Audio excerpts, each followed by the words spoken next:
Pengobatan sederhana Raja Charles II capai 1,8 triliun rupiah. Lalu siapa yang membayar?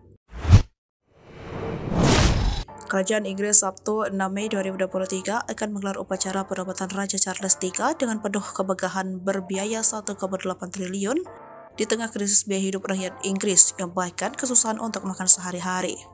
Charles III sudah resmi jadi Raja Kerajaan Inggris Raya, namun upacara penobatan megah dan berbiaya mahal tetap akan digelar karena dianggap sebagai agenda penting. Bagi sebagian besar orang, ini akan menjadi kesempatan untuk merayakan menjadi orang Inggris atau menunjukkan dukungan mereka terhadap institusi yang menjadi subjek ketertarikan bagi begitu banyak orang di seluruh dunia. Jalan-jalan akan dipenuhi bendera Union Jack, penonton akan berpakaian merah, putih, dan biru, dan jet militer akan terbang di atas dengan asap berwarna bendera nasional.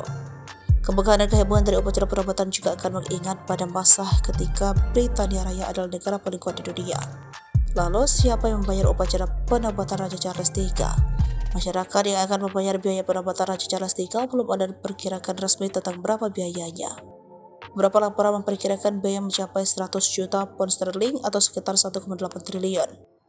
Perayaan ini datang saat Inggris sudah mengalami krisis biaya hidup yang membuat banyak orang kesulitan membeli bahan bakar untuk pemanasan rumah mereka di musim dingin dan memenuhi kebutuhan makanan sehari-hari. Namun banyak orang yang akan mengambil keuntungan dari perayaan tersebut. Pihak berwenang memperkirakan akan terjadi peningkatan pariwisata dan tidak berkurang acara bertema pelantikan serta produk kenang-kenangan yang dapat menghasilkan pajak penjualan tambahan. Penggemar yang ingin mengenang acara bersejarah ini dapat menemukan segalanya, mulai dari porselin hingga koin souvenir atau bahkan topping kardus dari Charles dan Camilla.